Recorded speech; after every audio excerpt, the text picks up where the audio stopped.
नमस्कार मित्रों, मैं Kishan Shukla. Study with Kishan channel पर आपका बहुत बहुत स्वागत है। और आज हम बात करेंगे हेलीकॉप्टर मनी। और यदि आपने सब्सक्राइब ना किया हो चैनल को ज़रूर सब्सक्राइब करें। और यूट्यूब पे आपका बहुत बहुत स्वागत है। और हम अब आगे बढ़ते हैं। हेलीकॉप्टर मनी क्या है, ठीक है। तो आज जब कोरोना वायरस के कारण पूरी दुनिया में वैश्विक मंदी की आहट शुरू हो चुकी है, इसका सबसे बड़ा कारण नौकरियों में बड़ी संख्या में कटौती होना है। इसके कारण लोगों की क्रय शक्ति कम हुई है, जिसके कारण अर्थव्यवस्था के हर सेक्टर में मांग गिर रही है और परिणामतः अर्थव्यवस्थाएं मंदी में फंसती दिख रही हैं। इसी मंदी की अवस्था से अर्थव्यवस्था को निकालने के लिए बहुत से वित्तीय उपाय सरकार द्वारा किए जाते हैं, जिन्हें राजकोषीय और मौद्रिक उपाय कहा जाता है। इन्हीं मौद्रिक उपायों में से एक उपाय है हेलीकॉप्टर मनी, जिसके द्वारा अर्थव्यवस्था को मंदी में फंसने से रोका जाता है। आइए इस लेख में जानते हैं कि आखिर यह हेलीकॉप्टर मनी क्या होता है और इसका अर्थव्यवस्था को सुधारने में क्या योगदान होता है, ठीक है। तो हेलीकॉप्टर मनी क्या है? What is helicopter money? Helicopter money शब्द को अर्थशास्त्री मिल्टन फ्रीडमैन ने दिया था। इसका मतलब होता है रिजर्व बैंक रुपए को प्रिंट करना और सीधे सरकार को दे देना, ताकि वह जनता में बांट दे, जिससे लोग अपनी मूलभूत आवश्यकताओं की पूर्ति कर सकें। यह प्रतीकात्मक रूप से हेलीकॉप्टर के पैसे बरसाने जैसा ही है, क्योंकि जनता को इस अप्रत्याशित धन की उम्मीद नहीं होती है, उसके खाते में सीधे आ गया है, जैसे आसमान से गिरा हो। हेलीकॉप्टर मनी का उपयोग किसी संघर्षरत अर्थव्यवस्था को एक गहरी मंदी से बाहर निकालने के इरादे से किया जाता है, या फिर मंदी को टालने के लिए भी किया जा सकता है, ठीक है। अब इसी दिशा में कदम उठाते हुए कुछ राज्य सरकारों ने केंद्र सरकार ने लोगों के हितों में पैसे भेजे, मतलब खातों में पैसे भेजे। तो उसमें कुछ जो उसके कुछ उदाहरण दे दिए, जैसे कैसे तेलंगाना के मुख्यमंत्री केसी राव ने कहा कि हेलीकॉप्टर मनी राज्य को कठिन आर्थिक मोर्चे से बाहर आने में मदद कर सकता है। उन्होंने कहा कि रिजर्व बैंक क्वांटिटेटिव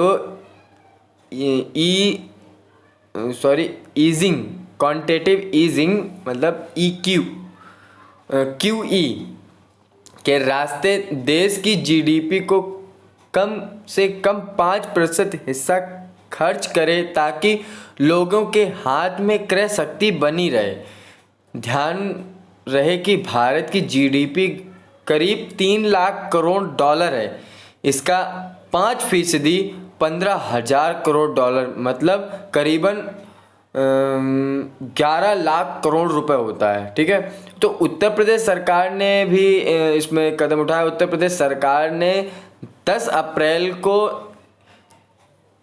4,81,755 दिहाड़ी मजदूरों के बैंक खातों में प्रत्येक को 1,000 रुपये हस्तांतरित किए, जिसमें स्ट्रीट वेंडर और रिक्शा वाले शामिल हैं।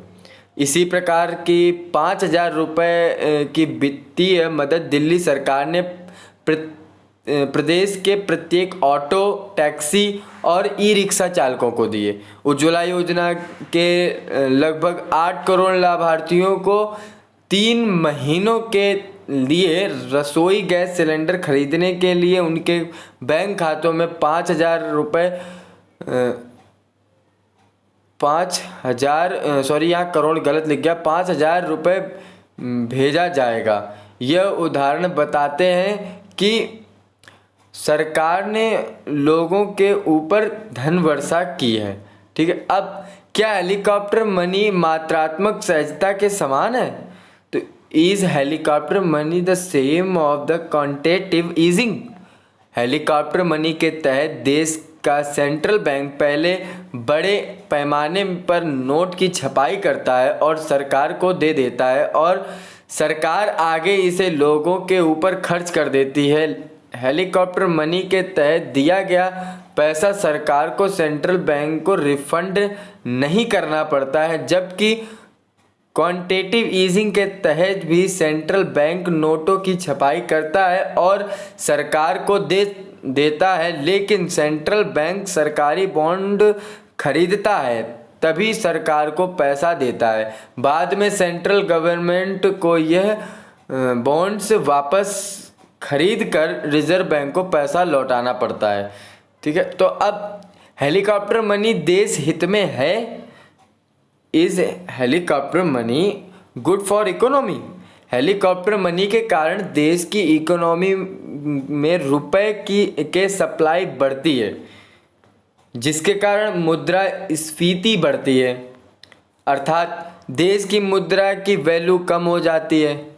ठीक, यदि सरकार कोविड-19 से निपटने के लिए अर्थव्यवस्था में करीब 11 लाख करोड़ रुपए छोड़ देती है तो एक बहुत बड़ी मात्रा में बाजार में मुद्रा की सप्लाई हो जाएगी, जो कि आगे उन्हीं गरीबों के लिए संकट पैदा करेगी जिनके लिए आज यह पैसा बाजार में उतारा जा रहा है। इसलिए हेलीकॉप्टर मनी एक प्रकार से दुधारी तलवार है और सरकार को इसका इस्तेमाल ध्यान से करने की ज़रूरत है।